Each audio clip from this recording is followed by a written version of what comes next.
Dude, you kind of sound like a cowboy.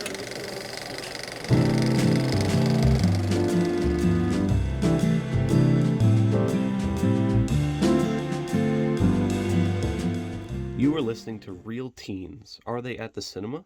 An original podcast written, recorded, and edited by Charlie Minch. This podcast was created in conjunction with the Blueprint News Network in Downers Grove.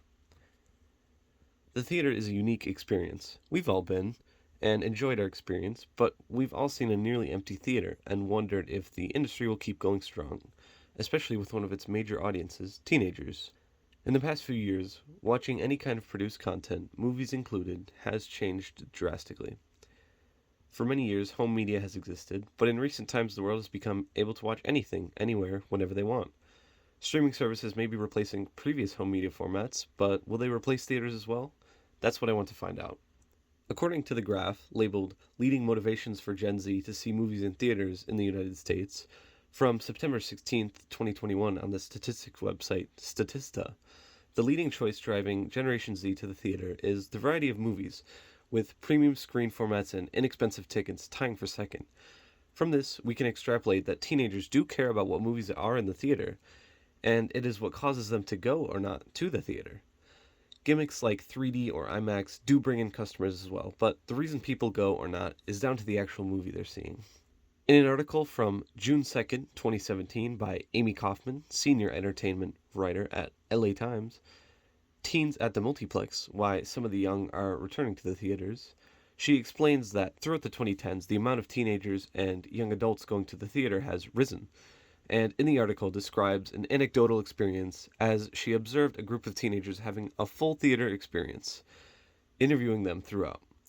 They enjoyed their snacks and had fun talking beforehand, but were paying full attention to the movie and had their own opinions afterward. They were engaged, which is exactly what a theater and the movie industry wants. I interviewed theater employee Delaney Wells in order to get her answers for some of the questions that I have.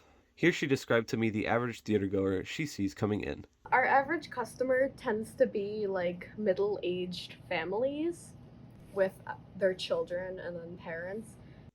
I asked if teenagers were the main audience at the theater, and she again mentioned how mostly families are the ones showing up to the theater. A lot of teenagers do come in to see movies, but I would argue that it's more like middle-aged families or younger families with small children that come to see movies more so than teenagers. When I asked why this might be the case, she put forward an interesting thought. I guess teenagers have more access to things like Netflix, Disney Plus, Amazon Prime, things like that. So like if their parents are already paying for a subscription to that, then there's no point for them to go spend like $20 to go see a movie if it's just going to come out on a streaming service like a month later. On the topic of theaters as a whole, there's been a surprisingly steep decline in the amount in the US, and many have shuttered since the mid 1990s. In the graph displaying this, number of cinema sites in the United States from 1995 to 2020, published on the site Statista in January 2021, we can see that the peak 1996 had 7,798 theaters in the country, whereas in 2020, one of the lowest years to date, 5,798 operated. A pretty steep decline is shown, no doubt due to the rise of home media formats, starting with DVD and ending up today with streaming and digital ownership and rentals. Watching movies at home is much more convenient for everyone, and now most devices big and small can be used to watch anything. I asked film studies and English teacher Tiffany Rubin some questions to find answers as well. She has a lot of experience in the cinema industry, and I asked if she would summarize it for me. Yeah, in the early 2000s, I was an actress living in Hollywood, California. And so I did some extra work, and then I did some film and television work as well, and took some on-camera classes when I was there. I asked if she thought teenagers were important as an audience in the history of cinema, and she had very profound points. I think teenagers are super important. Well, first of all, they have their finger on the pulse of what's new and interesting.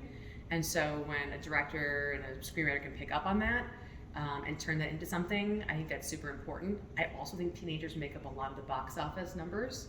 And I think teens have a critical eye when it comes to what they're watching on screen and specific preferences about what they're willing to pay for.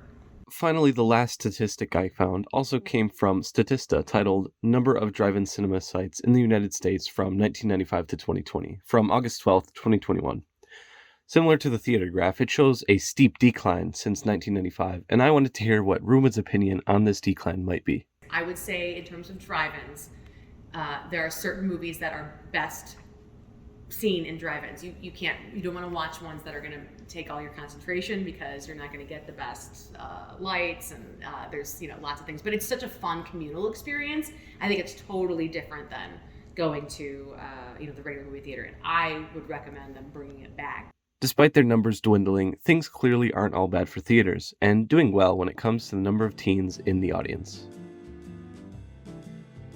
Music used in Real Teens Are They at the Cinema came from royalty-free music website Incompetech.com. The podcast was written and edited by Charlie Minch. A special thanks to Delaney Wells and Tiffany Rubin for interviewing. Finally, this podcast was created in conjunction with the Blueprint News Network. Thank you for listening.